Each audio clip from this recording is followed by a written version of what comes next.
Hi ಎಲ್ರಿಗೂ ನಮಸ್ಕಾರ. Welcome back to my YouTube channel.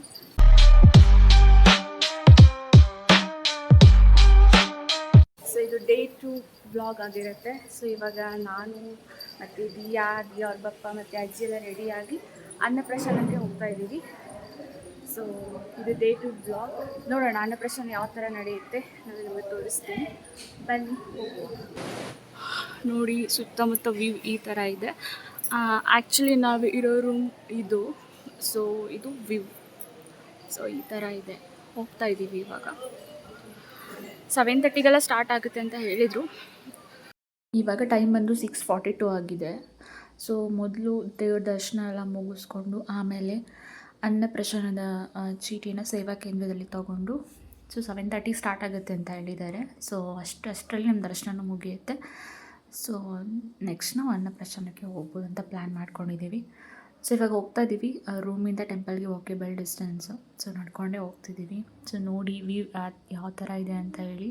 ತುಂಬ ಚೆನ್ನಾಗಿತ್ತು. ಮಾರ್ನಿಂಗ್ ಫಾಗ್ ಎಲ್ಲ ಕಾಣಿಸ್ತಾ ಇತ್ತು. ಸಖತ್ತಾಗಿತ್ತು ನೋಡೋಕ್ಕೆ. ಆ್ಯಂಡ್ ವೆದರ್ ಕೂಡ ಸ್ವಲ್ಪ ಕೋಲ್ಡ್ ಆಗಿತ್ತು. ದಿಯಾಗೆ ನಾನು ಪ್ಯಾಕ್ ಮಾಡಿದ್ದೆ.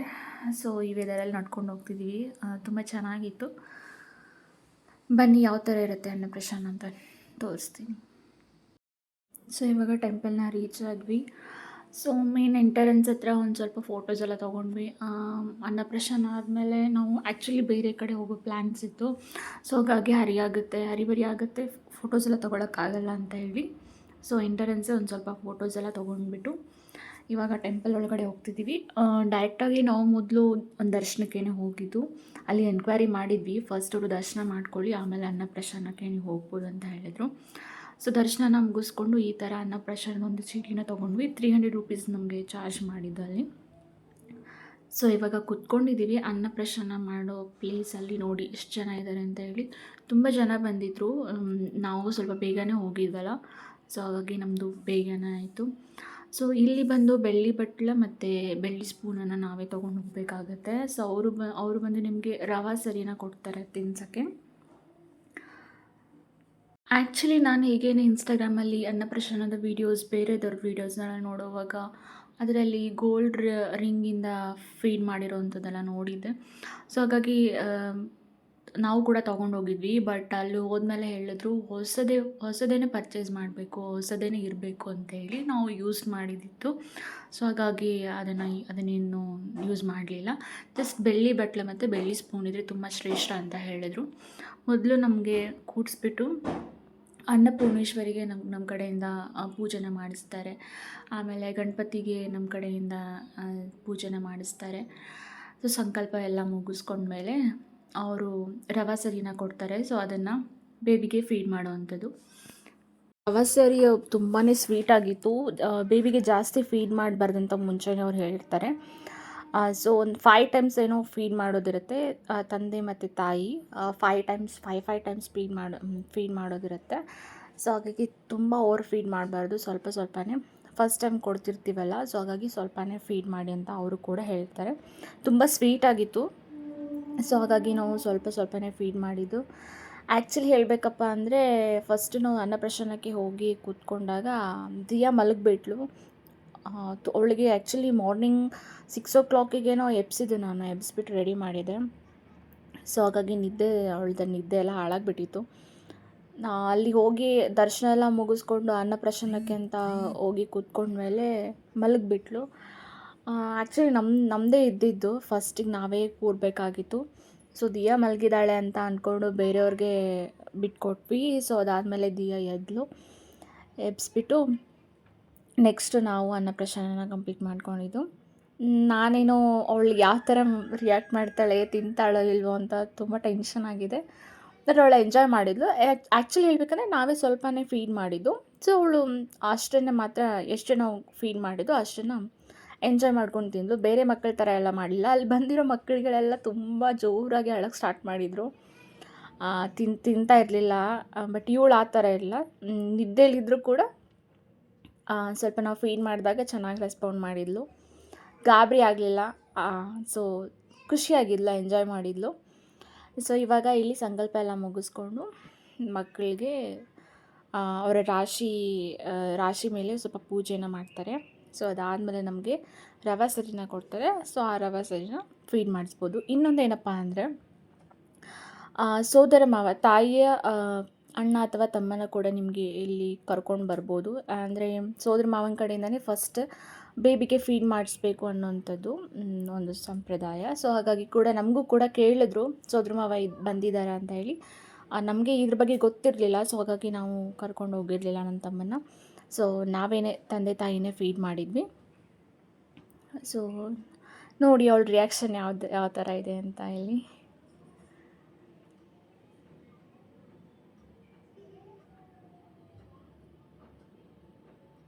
ನಮ್ಮ ಪಕ್ಕ ಕೂತ್ಕೊಂಡಿರೋ ಬೇಬಿ ಸಖತ್ತಾಗಿ ಅಳ್ತಾ ಇತ್ತು. ಅವ್ರು ಫೀಡ್ ಮಾಡೋಕ್ಕೂ ಕೂಡ ಕೊಡ್ತಾ ಇರಲಿಲ್ಲ. ನಾನೇನಪ್ಪ ಅಂದರೆ ನಮ್ಮಮ್ಮ ಕೂಡ ನಮ್ಮತ್ತೆ ಕೂಡ ಹೇಳಿದ್ರು, ಅವಳಿಗೆ ಈ ಗೌನು ಆಮೇಲೆ ಟ್ರೆಡಿಷ್ನಲ್ ವೇರೆಲ್ಲ ಹಾಕು ಚೆನ್ನಾಗಿರುತ್ತೆ ಅಂತ ಹೇಳಿ. ನನ್ನ ಕಾನ್ಸೆಪ್ಟ್ ಇದ್ದಿದ್ದೇನಪ್ಪ ಅಂದರೆ ಅವಳಿಗೆ ಕಂಫರ್ಟೇಬಲ್ ಆಗಿರಬೇಕು ಅಂತ ಹೇಳಿ. ಸೊ ಫಸ್ಟ್ ಟೈಮ್ ಫೀಡ್ ಮಾಡ್ತಿರ್ತೀವಿ, ಅವಳು ಕಂಫರ್ಟೇಬಲ್ ಆಗಿದ್ದರೆ ಅವಳು ಅದು ಎಂಜಾಯ್ ಮಾಡ್ತಾಳೆ ಅಂತ ಅಂದ್ಕೊಂಡಿದ್ದೆ. ಸೊ ಹಾಗಾಗಿ ಸ್ವಲ್ಪ ಸಾಫ್ಟಾಗಿರೋ ಕ್ಲೋತ್, ಅವಳಿಗೆ ಕಂಫರ್ಟೇಬಲ್ ಇರೋ ಕ್ಲೋತ್ನ ಹಾಕಿದ್ದೆ. ಸೊ ಹಾಗಾಗಿ ಅದನ್ನು ಅವಳಿಗೆ ಪ್ಲಸ್ ಪಾಯಿಂಟ್ ಆಗಿದ್ದು. ಅವಳು ಮಲಗಿ ಇದ್ರೂ ನಿದ್ದೆಗಣ್ಣಲ್ಲಿದ್ದರೂ ಕೂಡ ಯಾವುದೇ ರೀತಿ ಕಿರಿಕಿರಿ ಮಾಡಲಿಲ್ಲ. ಸುಮ್ಮನೆ ಆರಾಮಾಗಿ ಅನ್ನಪ್ರಾಶನ ಎಲ್ಲ ಮುಗಿಸ್ಕೊಂಡ್ವಿ. ಸಾಮಾನ್ಯವಾಗಿ ಅನ್ನಪ್ರಾಶನ ಕೆಲವರು ಮನೆಯಲ್ಲೇ ಮಾಡ್ತಾರೆ, ಮತ್ತು ಕೆಲವರು ಈ ಥರ ಅನ್ನಪೂರ್ಣೇಶ್ವರಿ ಟೆಂಪಲಲ್ಲಿ ಅಥವಾ ನಿಯರ್ ಬೈ ಟೆಂಪಲಲ್ಲಿ ಮಾಡ್ತಾರೆ. ಸೊ ನಾವು ಆ್ಯಕ್ಚುಲಿ ಹೇಳಬೇಕಪ್ಪ ಅಂದರೆ ಕನ್ಸೀವ್ ಆಗಿರುವಾಗಲೇ ಅಂದ್ಕೊಂಡಿದ್ವಿ, ಯಾವುದೇ ಪಾಪು ಇರಲಿ, ಹೆಣ್ಣಿರಲಿ ಅಥವಾ ಗಂಡಿರಲಿ, ಅನ್ನಪ್ರಾಶನನ ನಾವು ಅನ್ನಪೂರ್ಣೇಶ್ವರಿ ಟೆಂಪಲಲ್ಲೇ ಮಾಡಿಸ್ಬೇಕು, ಹೊರನಾಡಲ್ಲೇ ಮಾಡಿಸ್ಕೋಬೇಕು ಅಂತ ಅಂದ್ಕೊಂಡಿದ್ವಿ. ಸೊ ಹಾಗಾಗಿ ಈ ಪ್ಲೇಸ್ಗೆ ನಾವು ಬಂದು ಮಾಡಿಸ್ತಾ ಇರೋದು. ಇನ್ನು ಈ ಪ್ಲೇಸಲ್ಲೇ ಯಾಕೆ ಅನ್ನಪ್ರಾಶನನ ಪ್ರಿಫರ್ ಮಾಡ್ತಾರೆ ಅಂತ ಹೇಳೋದಾದರೆ, ಶಿವ ಮತ್ತು ಪಾರ್ವತಿ ನಡುವೆ ವಾಗ್ವಾದ ನಡೀತಾ ಇರುತ್ತೆ. ಸೊ ಆವಾಗ ಶಿವ ಫುಡ್ಡನ್ನು ಸೇರಿಸಿ ಈ ಪ್ರಪಂಚದಲ್ಲಿರೋದು ಎಲ್ಲವೂ ಭ್ರಮೆ ಅಂತ ಹೇಳಿ ಘೋಷಣೆ ಮಾಡ್ತಾನೆ. ಸೊ ಅದನ್ನು ಪ್ರೂವ್ ಮಾಡೋಕ್ಕೋಸ್ಕರ, ಆ ಫುಡ್ಡು ಭ್ರಮೆ ಅಲ್ಲ ಅಂತ ಪ್ರೂವ್ ಮಾಡೋಕ್ಕೋಸ್ಕರ ಪಾರ್ವತಿ ಮಾಯ ಆಗ್ತಾಳೆ.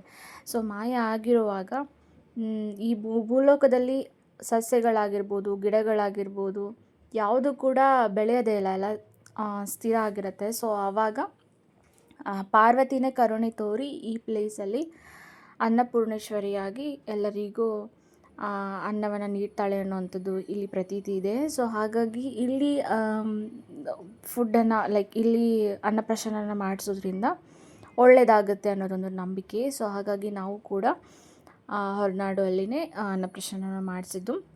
ಸೊ ಅನ್ನಪ್ರಾಶನ ಬಂದು ಮಾರ್ನಿಂಗ್ 9:30ಗೆಲ್ಲ ಮುಗಿದೋಯ್ತು. ಸೊ ಅದಾದಮೇಲೆ ನಾವು ಬೇರೆ ಪ್ಲ್ಯಾನ್ಸ್ಗಳನ್ನು ಮಾಡ್ಕೊಂಡಿದ್ದು, ಬೇರೆ ಪ್ಲೇಸ್ಗೆ ವಿಸಿಟ್ ಆಗಬೇಕಂತ ಹೇಳಿ. ಸೊ ಅಲ್ಲಿನೇ ನಾವು ಟಿಫನ್ಗೋಸ್ಕರ ನೋಡಿದ್ವಿ, ಬಟ್ ಅಲ್ಲಿ ಆಲ್ರೆಡಿ ಕ್ಲೋಸ್ ಆಗಿತ್ತು. ಸೊ ಹಾಗಾಗಿ ಹೊರಗಡೆನೇ ಉಡುಪಿ ಹೋಟ್ಲಲ್ಲೇನೋ ಟಿಫನ್ ಎಲ್ಲ ಮುಗಿಸ್ಕೊಂಡು ಅರೌಂಡ್ 10:30 ಏನೋ ಆಗಿತ್ತು. ಸೊ ಅಲ್ಲಿಂದ ನಾವು ಹೊರಟ್ವಿ. ಅಲ್ಲಿಂದ ನಾವು ಡೈರೆಕ್ಟಾಗಿ ಬಂದಿದ್ದು ಕಳಸಲ್ಲಿರೋದಂಥ ಕಳಸೇಶ್ವರ ಸ್ವಾಮಿ ಟೆಂಪಲ್ಗೆ ಬಂದ್ವಿ. ಸೊ ನೋಡಿ, ಮೇನ್ ಎಂಟರೆನ್ಸ್ ಈ ಥರ ಇದೆ. ಆ್ಯಕ್ಚುಲಿ ದಿಯಾ ಸಿಕ್ಕಾಪಟ್ಟೆ ಅಳಕ್ಕೆ ಸ್ಟಾರ್ಟ್ ಮಾಡಿಬಿಟ್ಟಿದ್ಲು. ಅವಳಿಗೆ ನಿದ್ದೆ ಟೈಮ್ ಆಗಿತ್ತು, ಮಾರ್ನಿಂಗ್ ಬೇರೆ ಬೇಗ ಎಬ್ಸಿದ್ವಲ್ಲ. ಸೊ ಹಾಗಾಗಿ ಅವಳಿಗೆ ನಿದ್ದೆ ಟೈಮ್ ಆಗಿತ್ತು. ಸೊ ತುಂಬ ಕಿರಿಕಿರಿ ಮಾಡ್ತಾಯಿದ್ಲು. ಸೊ ಅದರಲ್ಲಿನೇ ಅವಳಿಗೆ ಒಳಗಡೆ ಕರ್ಕೊಂಡು ಹೋದ್ವಿ. ಸೊ ಈ ಥರ ಇತ್ತು ಟೆಂಪಲ್.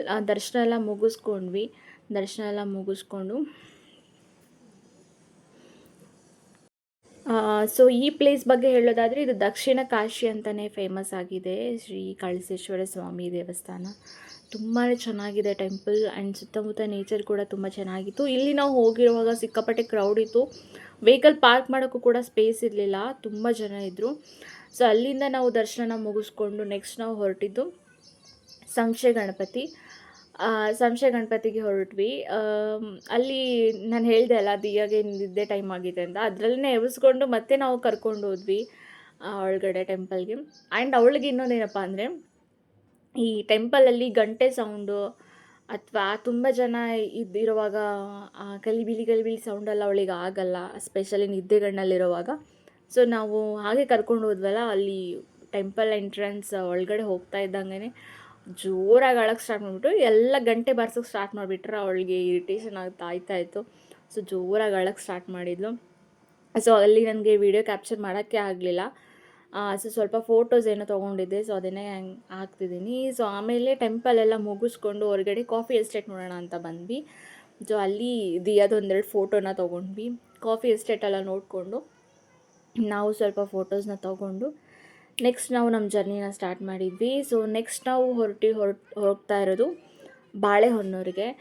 ಆ್ಯಕ್ಚುಲಿ ಏನು ಗೊತ್ತಾ, ಯಾರಾದರೂ ಹುಬ್ಬಳ್ಳಿಯಿಂದ ನೀವು ಹೊರನಾಡಿಗೆ ಪ್ಲ್ಯಾನ್ ಮಾಡ್ತಾಯಿದ್ದೀರಾ ಅನ್ನಪ್ರಸನ್ನಕ್ಕೆ ಅಂತ ಅಂದರೆ ಫಸ್ಟ್ ನೀವು ಬಾಳೆಹೊನ್ನೂರಿಗೆ ಹೋಗಿ, ಬಾಳೆಹೊನ್ನೂರಲ್ಲಿ ಹೋಗಿಬಿಟ್ಟು ಅಲ್ಲಿದೆಲ್ಲ ದರ್ಶನ ಎಲ್ಲ ಮುಗಿಸ್ಕೊಂಡು ನೆಕ್ಸ್ಟ್ ಡೇಗೆ ಅಲ್ಲ ಸೇಮ್ ಡೇಗೆ ನೀವು ಹೊರನಾಡು ಅನ್ನಪೂರ್ಣೇಶ್ವರಿಗೆ ಟೆಂಪಲ್ಗೆ ಹೋಗ್ಬಿಟ್ಟು ಅಲ್ಲಿ ಸ್ಟೇ ಮಾಡಿ ನೆಕ್ಸ್ಟ್ ಡೇ ನೀವು ಅನ್ನಪ್ರಸನ್ನ ಮುಗಿಸ್ಕೊಂಡು ಅದೇ ದಿನ ನೀವು ಶೃಂಗೇರಿಗೆ ಪ್ಲ್ಯಾನ್ ಮಾಡ್ಕೋಬೋದು. ಆ್ಯಕ್ಚುಲಿ ನಮ್ಮ ಪ್ಲ್ಯಾನ್ ಇದ್ದಿದ್ದು ಇದೇ ಥರನೇ. ಬಟ್ ಏನಾಯ್ತಪ್ಪ ಅಂದರೆ ನನ್ನ ಹಸ್ಬೆಂಡ್ ಸ್ವಲ್ಪ ಅವ್ರದ್ದೇನೋ ಬೇರೆ ಪ್ಲ್ಯಾನ್ಸ್ ಇತ್ತಾ. ಸೊ ಹಾಗಾಗಿ ನಾವು ಫಸ್ಟ್ ಶೃಂಗೇರಿಗೆ ಹೋದ್ವಿ. ಸೊ ಹಾಗಾಗಿ ನಮಗೆ ಸ್ವಲ್ಪ ಜರ್ನಿ ಸ್ವಲ್ಪ ದೂರ ಅಂತ ಅನ್ನಿಸ್ತು. ಸೊ ಬಾಳೆಹೊನ್ನೂರಿಗೆ ಹೋಗ್ತಾ ಇದ್ದಾಗೆ ಆನ್ ದ ವೇ ನೋಡ್ತಾ ಇದ್ದಾರಲ್ಲ, ಅಲ್ಲಿ ನವಿಲು ಕಾಣಿಸ್ತು. ತುಂಬ ದಿನ ಆಗಿತ್ತು ನವಿಲನ್ನ ನೋಡಿ, ತುಂಬ ಖುಷಿ ಆಯಿತು. ದಿಯಾ ಆ್ಯಕ್ಚುಲಿ ಮಲಗಿದ್ಲು, ಅವಳು ತೋರ್ಸೋಕ್ಕಾಗಲಿಲ್ಲ. ತುಂಬ ಚೆನ್ನಾಗಿತ್ತು, ಮೇನ್ ರೋಡಲ್ಲೇ ಸಿಕ್ತು. ಸೊ ಪ್ಲೀಸ್ ಯಾರೋ ಡ್ರೈವ್ ಮಾಡೋವಾಗ ಸ್ವಲ್ಪ ನೋಡ್ಕೊಂಡು ಡ್ರೈವ್ ಮಾಡಿ. ಈ ಥರ ಎಲ್ಲ ಪ್ರಾಣಿ ಪಕ್ಷಿಗಳೆಲ್ಲ ಬರ್ತಾ ಇರುತ್ತೆ, ಸೊ ನೋಡಿಕೊಂಡು ಡ್ರೈವ್ ಮಾಡಿ. ಸೊ ಇವಾಗ ನಾವು ಬಾಳೆಹೊನ್ನೂರನ್ನ ರೀಚ್ ಆದ್ವಿ. ಬಾಳೆಹೊನ್ನೂರನ್ನ ರೀಚ್ ಆದಾಗ ಆಲ್ಮೋಸ್ಟ್ 12:30 1 o'clock ಲೈಕ್ ಲಂಚ್ ಟೈಮೇ ಆಗಿತ್ತು. ಇಲ್ಲಿ ಅಷ್ಟೊಂದೇನು ಕ್ರೌಡ್ ಇರಲಿಲ್ಲ, ಆರಾಮಾಗಿಯೇ ದರ್ಶನನ ಮುಗಿಸ್ಕೊಂಡ್ವಿ. ತುಂಬ ಜನನೇ ಇರಲಿಲ್ಲ ಅಂತಲೇ ಹೇಳ್ಬೋದು. ಸೊ ಹಾಗಾಗಿ ಆರಾಮಾಗಿ ನಮಗೆ ದರ್ಶನ ಆಯಿತು.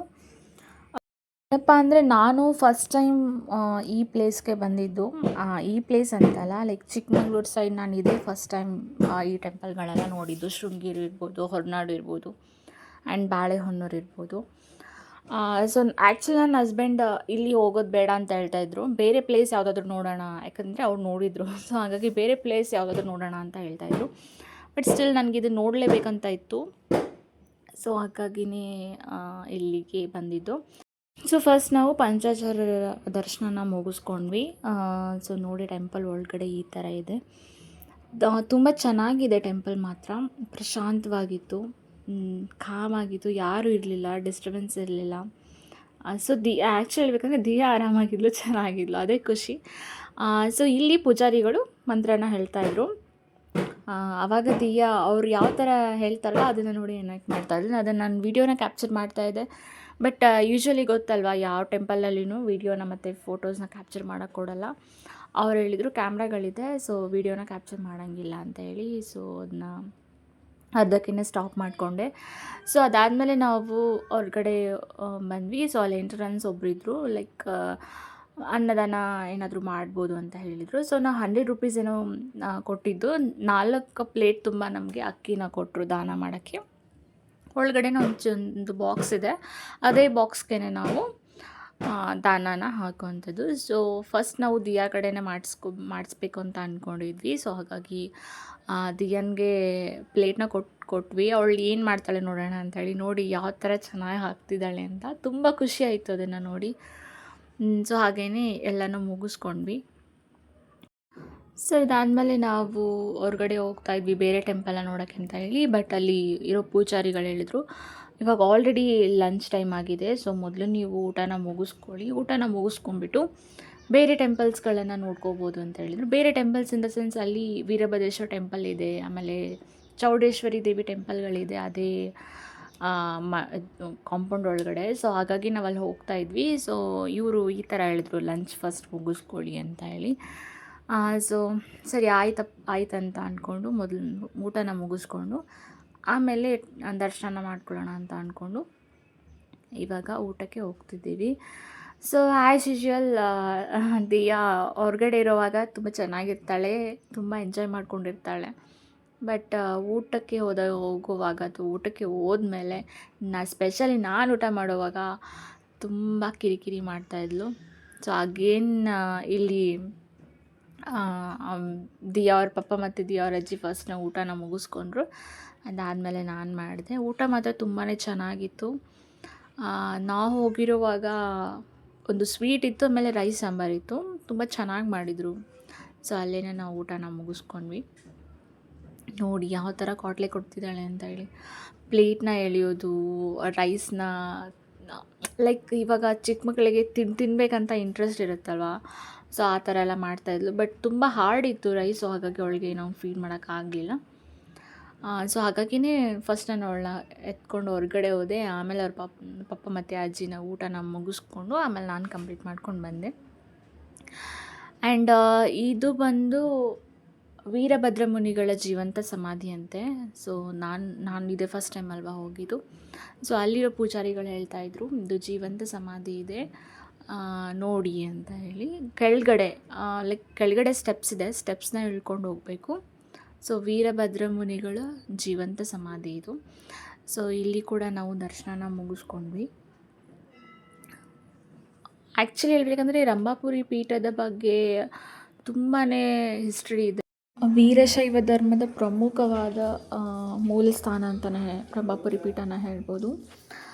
ಆ್ಯಕ್ಚುಲಿ ಏನಪ್ಪ ಅಂದರೆ ವೀರಶೈವ ಧರ್ಮದಲ್ಲಿ ಪಂಚಪೀಠಗಳಿದೆ. ಸೊ ರಂಭಾಪುರಿ ಪೀಠ, ಉಜ್ಜಯಿನಿ ಪೀಠ, ಕೇದಾರ ಪೀಠ, ಶ್ರೀಶೈಲ ಪೀಠ, ಕಾಶಿ ಪೀಠ. ಸೊ ಇವುಗಳಲ್ಲಿ ರಂಭಾಪುರಿ ಪೀಠನೇ ಮೊದಲೇದು ಅಂತಲೇ ಹೇಳ್ಬೋದು. ಇನ್ನು ರಂಭಾಪುರಿ ಪೀಠದ ಸಂಸ್ಥಾಪಕರು ಬಂದು ಶ್ರೀ ಜಗದ್ಗುರು ರೇಣುಕಾಚಾರ್ಯರು. ಇನ್ನು ಈ ಟೆಂಪಲಲ್ಲಿ 120ಕ್ಕೂ ಹೆಚ್ಚು ಪೀಠಾಧಿಪತಿಗಳು ಧರ್ಮ ಸೇವೆಯನ್ನು ಸಲ್ಲಿಸಿದ್ದಾರೆ. ಅಷ್ಟು ಅನಾದಿ ಕಾಲದಿಂದ ಬಂದಿರೋಂಥ ಪೀಠ ಇದು. ಬಟ್ ಟೆಂಪಲ್ ಮಾತ್ರ ತುಂಬ ಚೆನ್ನಾಗಿ ಮೇಂಟೈನ್ ಮಾಡಿದ್ದಾರೆ.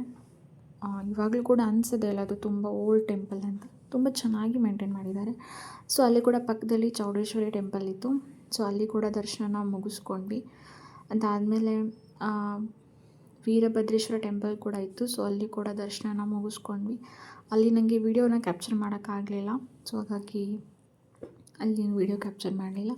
ಸೊ ಇದಾದಮೇಲೆ ನಾವು ಡೈರೆಕ್ಟ್ ಹುಬ್ಳಿಗೆ ಹೊರಡೋ ಪ್ಲ್ಯಾನ್ ಇಟ್ಕೊಂಡಿದ್ವಿ. ಆಲ್ಮೋಸ್ಟ್ 3 ಏನೋ ಆಗಿತ್ತು. ಸೊ ನಾವು ಅಲ್ಲಿಂದ ಹೊರಟ್ವಿ. ಸೊ ನೋಡಿ ದೂರಿಂದ ವ್ಯೂ ಯಾವ ಥರ ಕಾಣಿಸ್ತಿದೆ ಅಂತ. ತುಂಬ ಚೆನ್ನಾಗಿತ್ತು ಟೆಂಪಲ್ ಮಾತ್ರ. ಇನ್ನೊಂದೇನಪ್ಪ ಅಂದರೆ ಹೋಗ್ತಾ ಹುಬ್ಳಿಗೆ ನಾವು ರಿಟರ್ನ್ ಬರ್ತಾ ಇರುವಾಗ, ಸೊ ಇದೊಂದು ಹಿಡನ್ ಪ್ಲೇಸ್ ಅಂತ ಹೇಳ್ಬೋದು. ಒಂದು ಹಂಗೆ ರೋಡ್ ಪಕ್ಕ ನಮಗೆ ಸಿಕ್ಕಿದ್ದು. ನೋಡೋಣ ಅಂತ ಹೇಳಿ ಹೋದ್ವಾ. ನೀರು ಮಾತ್ರ ಸಖತ್ತಾಗಿತ್ತು. ಮುಂದ್ಗಡೆ ನೋಡಿ ಎಷ್ಟು ಚೆನ್ನಾಗಿದೆ. ನೋಡೋಣ ದಿಯಾಗೆ ತೋರಿಸೋಣ ಅಂತ ಹೇಳಿ ಇಳಿದ್ಬಿಟ್ಟು ಒಳಗಡೆ ನಡ್ಕೊಂಡು ಹೋಗ್ತಿದ್ದೀವಿ. ನೀರಂತೂ ತುಂಬಾ ತಂಪಾಗಿತ್ತು.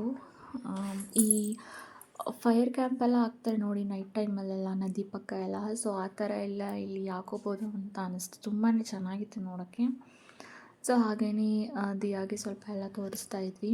ಹಾಗೆ ದಿಯಾಗೂ ಕೂಡ ನೀರಲ್ಲಿ ಆಟ ಆಡೋಕ್ಕೆ ಬಿಟ್ವಿ. ಅವಳು ನೀರು ತಂಪಾಗಿತ್ತಲ್ಲ, ಸೊ ಹಾಗಾಗಿ ಅಳೋಕ್ಕೆ ಸ್ಟಾರ್ಟ್ ಮಾಡಿದ್ಲು.